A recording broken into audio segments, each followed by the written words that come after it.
Hello and welcome to my channel again, guys. Today we are going to look at AWS EC2.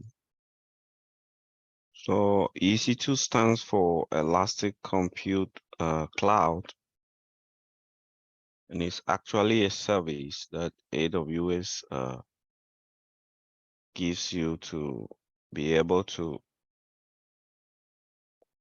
create and manage virtual servers in AWS Cloud, also known as instances. So if you go to EC2, if you search on the services, EC2, you should see virtual service in cloud. So you can create any type of instance ranging from Linux, Windows, all the way to Ubuntu. You can create those instances using EC2. And the good news is that EC2 comes with different types, different instance types. So you can create storage optimized instances. You can create uh, compute optimized instances. You can create memory optimized types of instances. And you can as well, if you are migrating to AWS Cloud and you don't actually know which type of instance you need. You don't know if the server you need needs more network or it needs more storage or more memory. They have different types. They have a type called the general purpose instance type, and you can choose that if you don't really know what your server is used for. So it just comes with those different types, like I mentioned: storage optimized, memory optimized, compute optimized, general purpose, and all the like. And those different EC2 types comes with different instance sizes. For example, if you are using the general purpose instance type, it comes in T2, T2 micro, T1 micro, T2 nano, and all the like. Those are the smallest sizes that comes under that type. So yeah. So for EC2, there are ways you pay for your EC2 instances. The ways that you pay for EC2 instance is you can choose to pay by getting into a contract with AWS in which you can reserve an instance for 1 to 3 years. And when you do that reservation, you can actually save up to 75% of the hourly rate. Yeah, meaning that instead of you paying the instance hourly, because hourly means you pay as you go, pay as you used it, which also means that if I was to create an EC2 instance now and I'm using it after 1 hour, I stop the instance, I'm not going to be charged. But as long as the instance is running, you have to pay for it. You'll be paying it hourly. But if you reserve it for maybe 1 to 3 years, it means you get into a contract with AWS in which you're actually you've already paid for the instance, so you don't need to stop it. You allow it running while you save 75% of the hourly rate. That's the reserve instance cost type. And you can also decide to pay hourly by using the on-demand option. And this option is actually the most expensive option to pay for your EC2 instances in AWS. The on-demand is the most expensive. And if you are using this option, it means you choose to pay hourly, paying for the instances hourly. You are charged as long as the instance is running. And this instance type can be the best option for somebody who doesn't know how long they're going to be using their instance, right? If you just want to be using it anytime you stop, you don't need it anymore, you get rid of it. That's the best option for somebody to go with. Because if you choose the previous option I mentioned, it means you are going to a contract, which means you cannot just stop using it. If you stop using it, you already paid for it anyway. So that is something to take note of: the on-demand option and the reserve option. Now, you also have another option you can go with, which is the spot instance type. And with that option, you are actually going to be bidding an instance. If it becomes available, you bid it, and if you are the highest bidder, they give that to you. But the bad news is it gets terminated when somebody bids, or when somebody pays more than what you pay. It gives you a notification for 2 minutes and terminate the instance, which means such an instance cannot be a good option for the production environment. So such instances can only be used if you are testing an application, and you feel like it can be interrupted at any moment, and you can restart the test any moment. So you can use that. And that one you can actually save up to 90% of the hourly rate as compared to reserve instances. Yep. And yeah, so also we have another option you can go with. It's called the dedicated instance. Dedicated instance type, which means the hardware, guys, is dedicated to you alone. Because the concept of cloud in general states that the concept of public cloud is that you're sharing the hardware.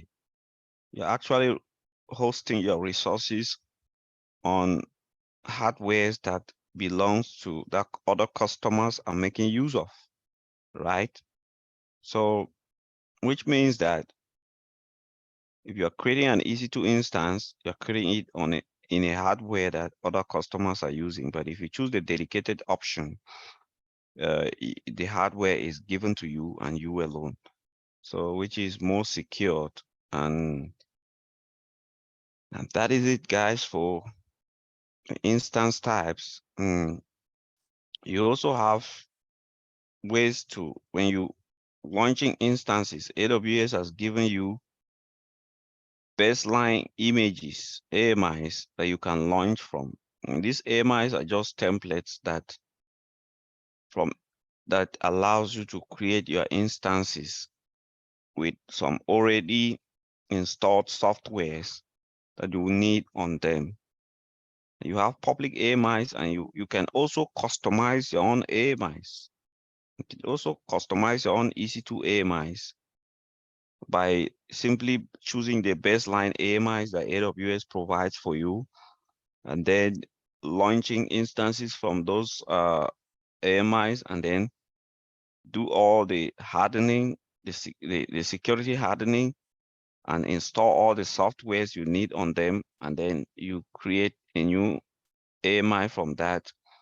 You can use that as a golden AMI in your environment, so that anytime somebody is launching an instance, he doesn't have to use public AMIs. And you should be asking, the reason why somebody can do that, guys, is because sometimes the public AMIs are not secured. So they're going to be forced to use the golden AMIs because of that reason. Yeah, so that's it for AMIs. And how do you for the hard disk, guys? EC2 comes with volumes, EBS volumes. If you look on the left, you have volumes. Volumes are the hard disk. So you can create, normally when you create an EC2 instance, it comes with a root volume in which the instance boots up from that volume. So that root volume must always be there. You cannot detach it from that instance. Because if you detach that root volume from that instance, it's going to cause the instance to fail. So those are very important. So you can actually create extra external volumes, EBS volume. EBS stands for Elastic Compute Cloud. You can actually create external volumes and attach them to EC2 instances. Yeah, so but with the EBS volumes that you attach, you can detach them at any moment and reattach them at any time. That doesn't affect the functioning of the EC2 instances. So take note of that.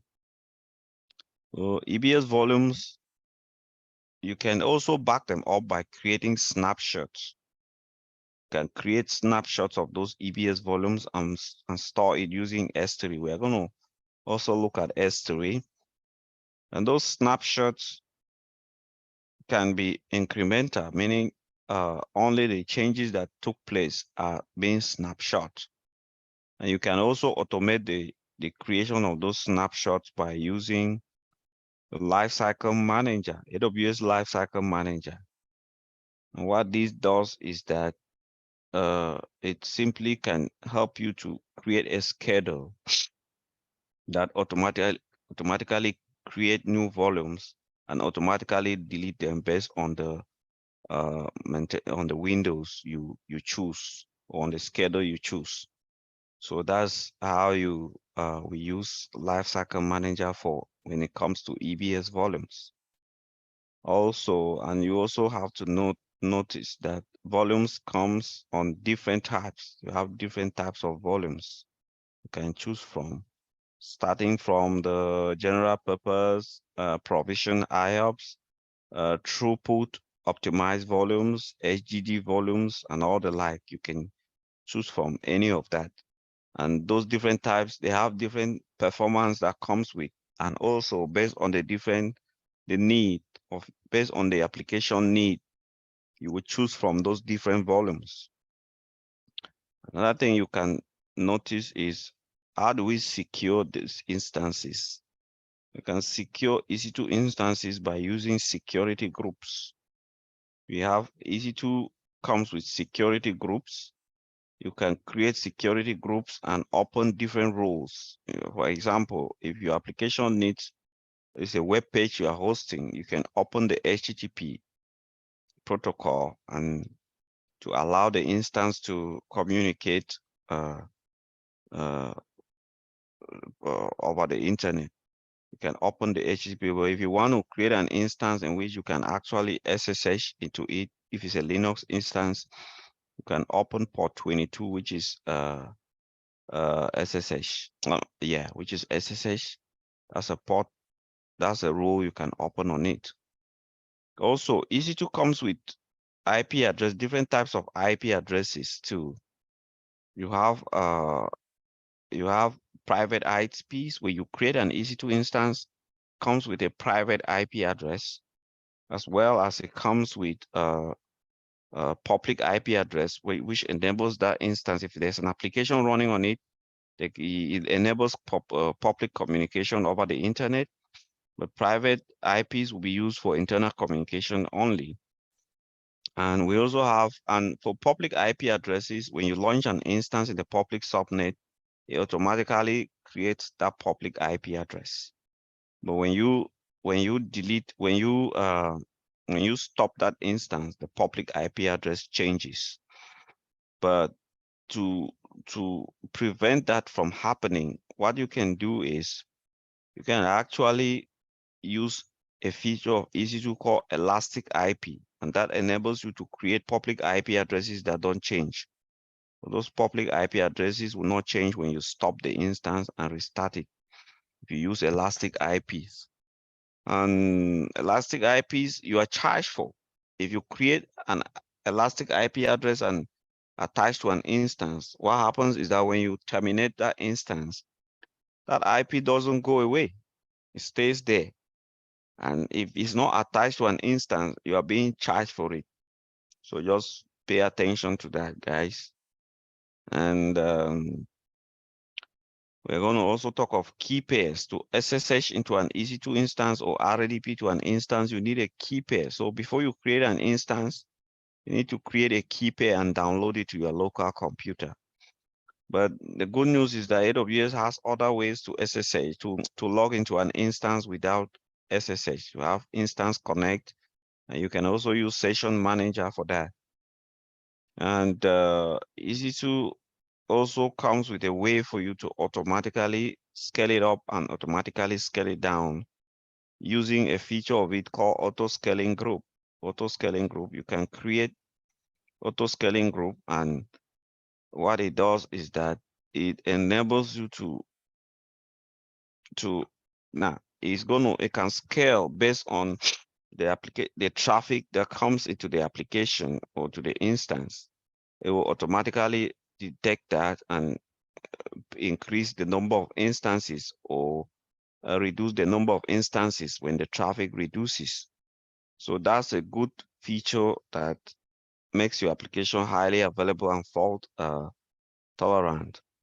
And you can also even associate it with load balancers, supports load balancers to equally distribute traffic across the EC2 instances. So in other words, if you are using auto scaling group, definitely you are going to need a load balancer. And AWS, we're going to do a video on load balancing and how to create a load balancer. Yeah, so this is EC2. I have no instance running at the moment. In our next video, we are going to learn how to create an EC2 instance and host a simple web page on that EC2 instance. And I think that will be very helpful for some of you who are seeing this for the first time. And we're here to help you guys. And like I said, if you have an opportunity, if you watch the videos and you feel like they are helping out in any way, because I know a lot of people are new to cloud, including me. So if you feel like the videos, the records are helping out in any way, let us know, and suggest in the comment section which topic or which service you want us to cover in AWS. And if they are helping you in any way, help us to share it, help us to like it, and subscribe to our channel so that can encourage us to do more. And yep, so that is that is all about EC2 for now. We are going to, in the next video, we are going to learn how to create an EC2 instance and host a simple web page on it. So watch out for that video. That's why I said subscribe, so when we upload a new video, you can get notified. So thank you so much, guys, and see you in the next video.